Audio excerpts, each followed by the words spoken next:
Hello everyone, my name is Wayne. And I'm Rebecca. And we are your Bourbon Journey. Thank you for joining us today as we're going to go ahead and start out on what was day 2 of our trip to Kansas City and discovering Kansas City whiskey. And when we finally got there, it's in an industrial area and the place is outstanding inside. It's huge. It's beautiful. Huge. It is very deceiving. From the outside, you're thinking, it looks like a warehouse from the outside. It does, but you get inside, huge still area. They had giant tours. Well, our issue was we didn't have time to do a tour. But the interesting thing with this place was there was a kind of a self-guided thing that would show you the history of the company. Yeah. Going back to when they made, I don't know if they made typewriters or some other things. All kinds of stuff. And when they made Monogram Whiskey was their leader way back when, and they did stuff forever. Old bottles that I believe were found during the period of time, I guess when they were excavating and doing stuff in the area. It was very cool. It was really spectacular. And I also like that they had the distillery right there, but it was all glass. So you could be looking at the gift shop, or you could be over there doing your self-guided tour, and you could still be watching what was happening in the distillery, which, even though we couldn't do the tour, was really neat to be able to see all that. Right. So we wandered into the bar and we did our tasting there. Yeah, we picked a flight. Yes, and I think we added a couple things. I can't remember specifically, but anyway. Yeah, it was kind of a build your own thing. So we picked a few things off the menu we were interested in, and then she talked us into a couple others that we should try. So we did. And she did a good job of that. She was selling it well. she was, and in this case, we kind of did a kind of a process of elimination of things that we really, really liked and things that were interesting, and that is what we get into right now with the 3 bottles that are in front of us. These are the 3 bottles that we ended up deciding purchasing after doing our tasting. But there's a lot more to the place and the history behind the place. It's very historic in Kansas City. Yeah, so let me share just a tiny bit about that. I mean, I really drilled it down. But Rieger Company has a rich history spanning 2 real eras in Kansas City. Originally founded in 1887, the original distillery was a national mail order powerhouse until it was forced to close, yes, you've got that, with the start of Prohibition. Nearly a century later, in 2014, the brand was resurrected by a great-great-grandson of the founder and a local bartender. They launched Kansas City Whiskey, which you've heard us talk about, which is a unique blend of bourbon, rye, corn whiskey, and a touch of Oloroso sherry. In 2019, the distillery reopened in a historic building that was once the Heim Brewery bottling house, and the company is credited with bringing legal distilling back to Kansas City and is celebrated for its innovative blending and dedication to historical revival. Today, the facility is not just a distillery, but a major tourist destination featuring multiple bars, an event space, and an expansive history exhibit, as Wayne had mentioned. So, and that's kind of what we saw as we walked around. It was, I was just doing a Google search on my phone. I'm normally all about researching everything we're doing before we go on a trip. And I just, except for Holiday Distillery, didn't even have bourbon on my mind, which sounds a little insane, really. And so here I'm on my phone, and I didn't have a chance to find out everything. So we were kind of going in blind. And for us, it was actually kind of fun, I thought, because we didn't have any expectations. And then we walked in and we were stunned at this huge place. So yeah, the tastings were great. And these are the 3 offerings that we chose to buy. And so you want to start, I can start with the first one if you want, that we're going to taste? Yes, we'll do that and then taste it. And okay, so let's talk a little bit about the Monogram. So this is the Monogram Whiskey 2025 edition. It's the 3rd release of Rieger Company's Kansas City Whiskey Solera Reserve. This unique blend features a straight bourbon, straight rye, light corn whiskey that have been aging in a Solera up to 10 casks. Some of those casks are over 100 years old, with a touch of 15-year-old Oloroso sherry. A dedicated tasting panel, including the master distiller and co-founder, meticulously crafts the final blend each year by sampling and combining them from what they get from the Solera cask. The Solera method and sherry partnership are a testament to the distillery's history. They were the first in the U.S. to receive special permission from the Spanish government to import sherry in bulk, continuing a unique pre-Prohibition practice of adding sherry to American whiskey. This limited run is bottled at 50% ABV with only 2,000 bottles were done. Its bourbon mash bill is 56% corn, 30% rye, and 14% malted barley. Its rye mash bill for the blend is 96% rye and 4% barley. We do not know the mash bill of the light corn whiskey. Proof again is 100, and we purchased this on July 25th for $130 for this limited release at the distillery. So it is basically their version of Kansas City whiskey that has been aged in these very, very old sherry casks and then blended. And it's interesting because what I also read was that they don't do the blending and put that into the sherry casks. They have sherry casks that are filled with the bourbon, some are filled with the rye, and some are filled with the American light whiskey. So then they're tasting what they like best that year, and then they blend from that. Okay. That's where the Kansas City whiskey kind of blending happens into this special limited reserve. So I was a little blown away with it. They had a few older ones from the previous years, but since we were visiting in 2025, I felt strongly that I wanted to get the 2025 edition because that's when we were there. Right. And we were only going to get one bottle. And I thought it was pretty good. So let's see if it holds up. You know, sometimes you get enamored when you're in a place and tasting things and you're all excited, but let's see. It's got a pretty color on it. And I'm sure, oh my gosh, that sherry. You can smell the sherry as soon as you pick up the glass. Oh, yes. Oh, it's very dark and rich sherry. It's like, I don't want to say like it's got umami. I probably listen to the Food Network too much, but it's got this like unctuousness to it. Yeah, so it's just the sherry. Sometimes sherry is lighter, brighter, but this is really deep. The Oloroso, the sherry is the main driver in this. You can on tell, the nose especially. You can tell there's bourbon in there, but you're not getting brown sugar, cinnamon and all that on the nose. The Oloroso is front and center. Yeah, you've got the grape notes for sure, and but you have a sweetness. I'm not finding anything. I'm finding the darkness from the sherry, but there's no like dark spice or anything like that. I'm getting it. It's got a sweetness to it that's lovely. I would agree. Now, let's see about the legs. The legs have formed very nice, very heavy legs. I'm not surprised with the sherry in there. Now it's funny. As soon as I shoot my mouth off about the fact that I'm only getting the sherry, I can get just a tad of chocolate in it. Just a smidgen. But I'm still going to stick to what I said, that it is primarily that Oloroso. It's right there. Well, I'm ready to taste it because we just had a small tasting that day, and I'm ready to dig into it again. So here's to the 2025 Monogram limited release. Monogram. Cheers. Cheers.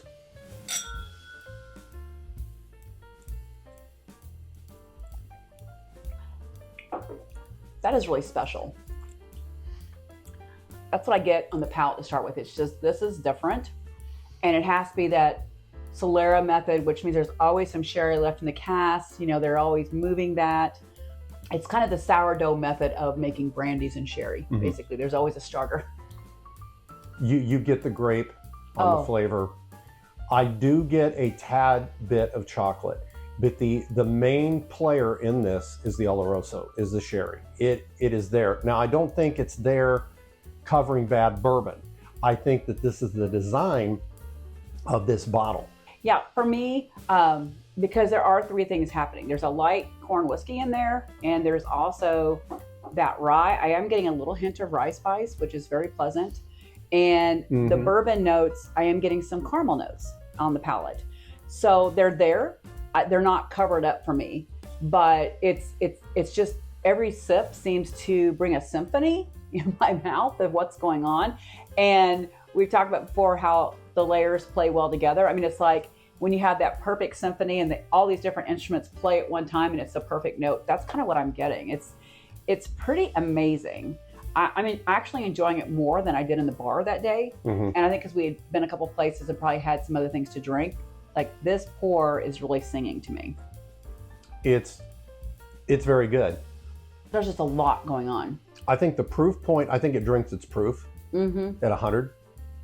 But I don't think it needs to be hotter because it has so much going on. I think if it were hotter, it would start to take away the Oloroso. It would start becoming more it'd start becoming more of a straight up bourbon. And in my opinion, I don't think it would be pleasant.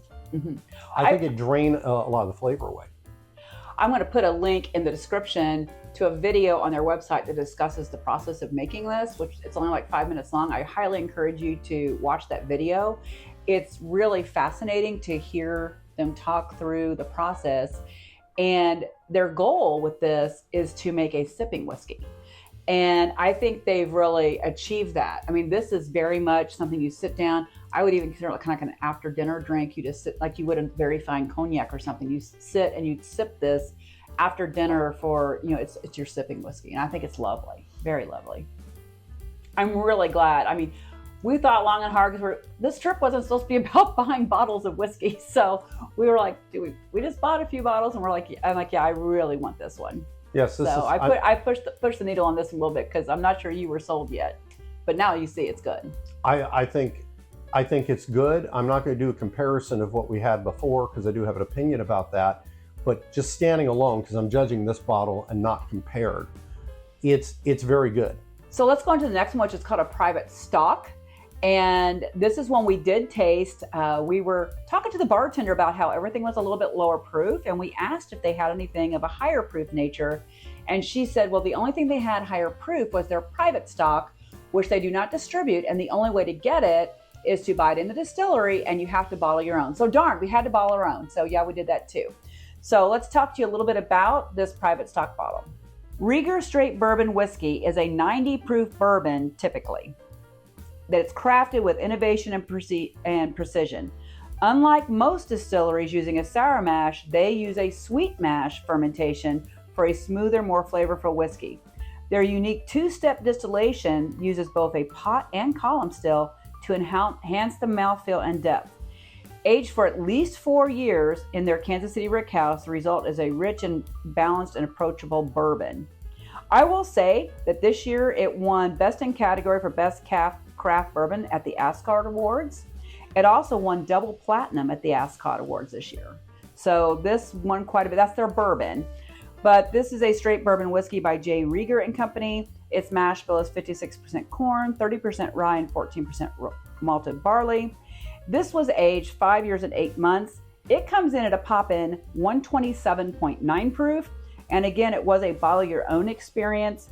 And for this higher proof with a little bit of age on it, it was $85. Mm-hmm. And I thought that was pretty reasonable for a higher proof. That is really a distillery exclusive that you bottle yourself. So, and it was pretty fun to do. Yeah, she had a good time bottling it. And a little side note with that is she's in the process of bottling this. I'm kind of standing there, I got nothing to do. And this lady comes walking in with her, I think it was with her mother and her daughter. And she was trying to buy bourbon for her husband. And she walked up the counter, nobody was there because the person that was supposed to help was helping her. So I walked over to the lady, I go, what do you need? So she starts explaining, well, she's looking for a bourbon and stuff. I said, well, they only have one. So I started going over the stuff that they had and told her, said they had one there for $35. I said, personally, based on what you said, this is what you need to get your husband. It's a low enough. That's the one that won all the awards. Yeah, and it's a low enough. Crazy. It's a low enough price to where if you're wrong, I don't think he's going to mind it. Mm-hmm. And so she ended up grabbing the bottle, thanked me wherever, and walked up, put it up on the counter. Yep. So I had a lot of fun there. I ended up being a salesman. I didn't get a commission. But that's okay. Everybody was super nice. I Yes. mean, every person we talked to, whether they were customers or people that worked there, they were all just really nice. I mean, a lot of Midwest hospitality, I will just say. So let's let those legs form while we put our nose to this. Remember, this is 127.9 proof. Well, here you go to more traditional bourbon. Yeah, absolutely. This is confectionery sugar. This has a great nose. I'm getting some cherry notes on here. Mine's still confectionery sugar, and it almost reminds me of a Weeder. Well, it's funny. I was just getting ready to say it reminds me of Elijah Craig because it's got some of those cherry notes that Elijah Craig has, and it's about the kind of proof that you get a lot of times with the barrel proof. I don't get cherry. I've been on a cherry roll lately. Yeah, it smells really good. You could be on a jelly roll. I do like it. I can kind of see where you're going at with the cherry, but I'll get into it as we taste it and maybe see if you're always right. What am I saying? It's got some great legs forming while we're chatting. They're kind of heavy, so it's taking a little while to drop. which is fine. So They're pretty good. Kind of remind me of Jacqueline Smith in the 70s. so here's to private stock and bottling our own. Cheers. Cheers.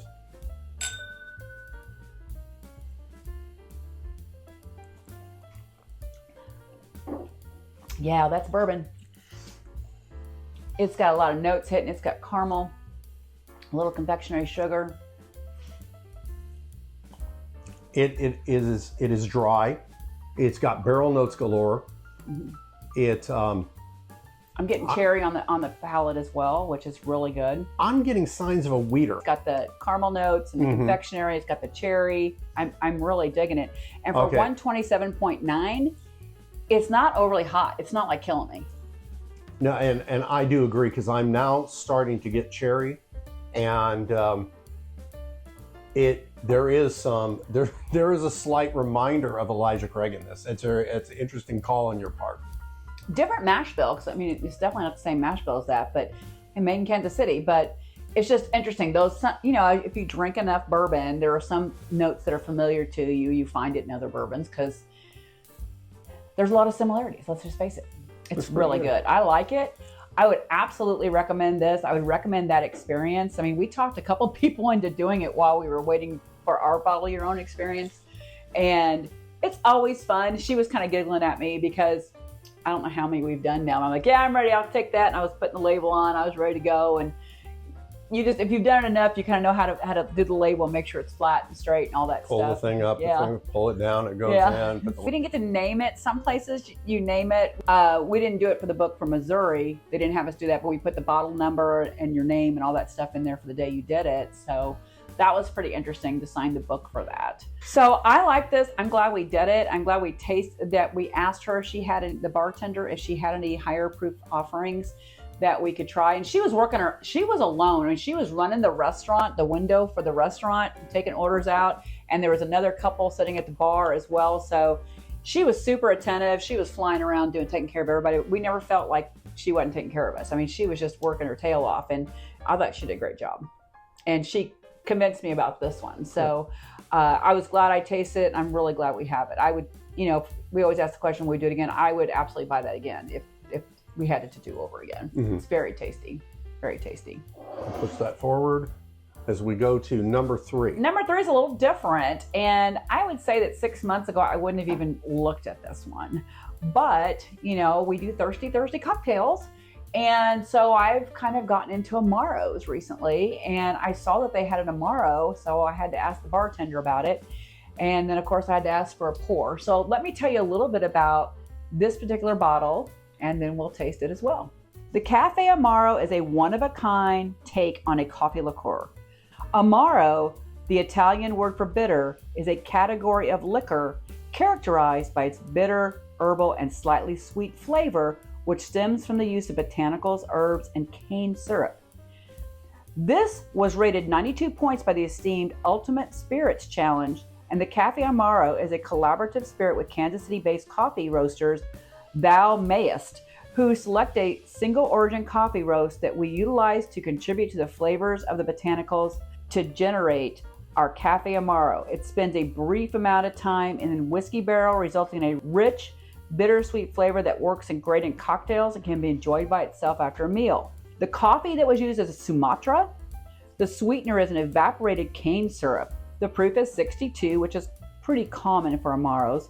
And this is a great price point for I have purchased several Amaros recently, and for a 750 milliliter bottle, it was $32 for this very unusual Amaro that has a ton of coffee notes. So you end up getting a collection of Amaros if you make a lot of cocktails, because everyone seems to do something different. They all have their thing. And so right now I've been playing with ideas that I'd like to do on Thursday of this week to use this particular bottle in a cocktail to pay homage to Jay Rieger. So I'm working on some Caffè Amaro things. So let's go ahead and just taste it neat and see what we think about it. It's very dark. You can tell it's got, just looking at it, you can tell it's got coffee in it. Well, of everything you said, the thing that kind of lights up in my head is that the coffee you use is Sumatra, because back when I was buying my coffee at Starbucks, Sumatra was actually one of my favorites. Gosh. And that was one of the ones I would buy if it was out. Well, I'll just add, the coffee's there. Wow, I'll just say another note. And we haven't talked about it yet, but we did visit the next day Union Station and went to a bar, and the bartender had this on the bar. Yeah. And he didn't have any, he had a couple things by J. Rieger, which we had tried.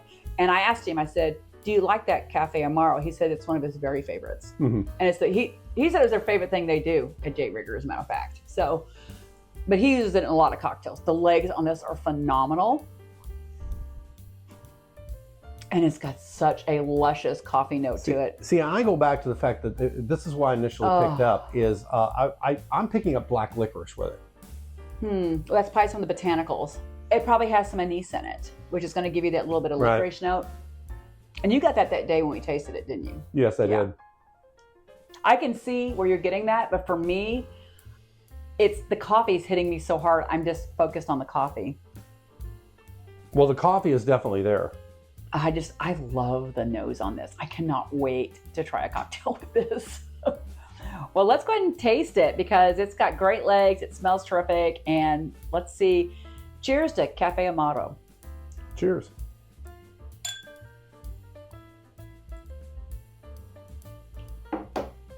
Oh, it's not syrupy, which I love. Some liqueurs are very syrupy, and that bothers me. It's just not my thing. This is smooth, silky, soft on the palate. It's the black licorice / star anise is there for sure, but it really becomes overwhelmed very quickly by the coffee. Mm-hmm. And it kind of finishes as coffee. It's very good. I would not normally drink this straight, and this is really not why we bought it, because this is something that kind of gets you get sick and be laying in a corner somewhere. But it's not overly sweet. I mean, no, it is not. So many liqueurs are very sweet, and we just can't really go there.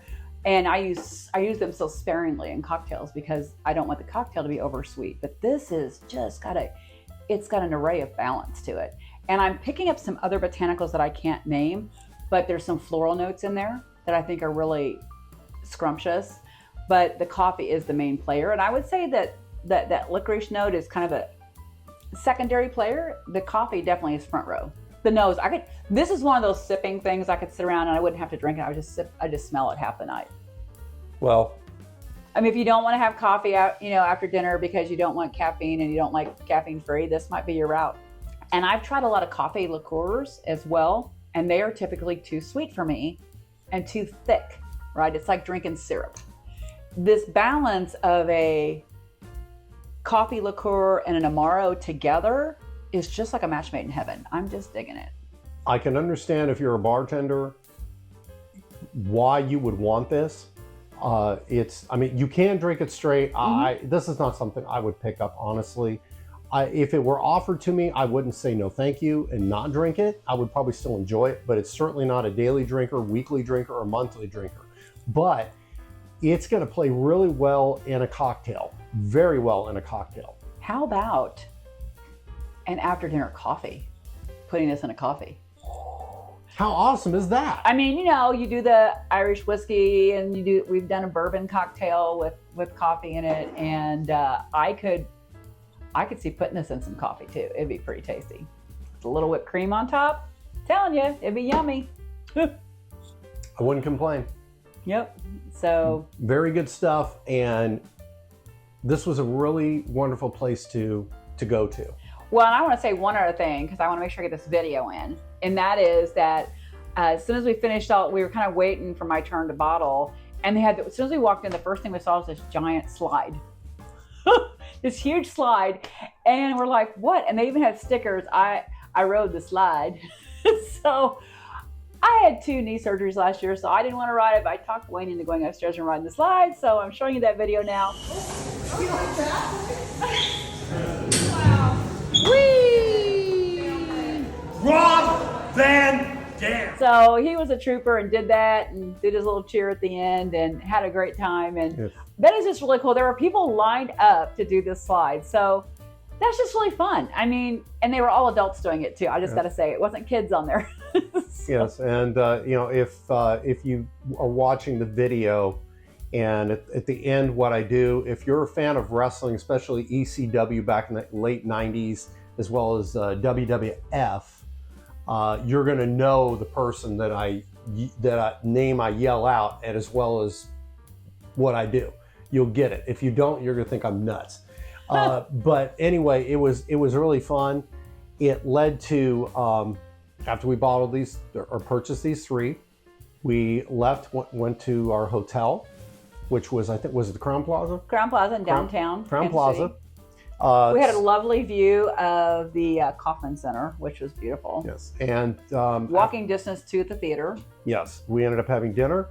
Then we went that night for the number one reason we took the entire trip was for my wife to finally see one of her favorite bands, America. It was fabulous. And the theater we went to see it, what's it called again? The Midland Theater. It used to be an opera theater. It's absolutely gorgeous. This was, I was so blown away how beautiful the place was. We had front row seats. We ended up, the drummer came out and tossed me a drumstick, which I gave to my wife. We caught a guitar pick, and this lady who had been given a guitar pick by the one band member, Dewey, that was still with him. And it was her 167th time to see America. Yeah, and she got a set list, which she let my wife take a picture of. She gave my wife one of the guitar picks because she's had a bunch of them, and she also knew this was her first time seeing them and how special it was. She was super sweet. She came from New York. Yeah. And it was really cool because, just a shout out to her, I don't know if she probably will ever see it, and it was really nice. The band was great, the music was fantastic, and it really great. And it didn't cap the weekend because we've still got another thing to do. Yeah, and I want to say this was our 3rd distillery, so we have one more. So join us next Wednesday when we'll be doing our final distillery for this trip in Kansas City. But it has certainly whet our appetite for many reasons with Kansas City, of how terrific it is and how many things we still feel like we need to see in Kansas City to go back. It was Wayne's first visit there, it was my 3rd, but I still feel like I need to see more things there. So we are definitely going to be planning another trip, but please join us next Wednesday when we're going to take you to Thomastown, which is pretty amazing too. Oh, that was a good one. So I'll pick up my first glass. This was a fantastic trip. Rieger was outstanding. Really liked it. You've done a lot, and your bourbon and your liqueur was outstanding. It is outstanding, I should say. Cheers to all of you. If you like what we do, hit the subscribe button. Always remember to drink responsibly. Have a great day. Cheers. Cheers.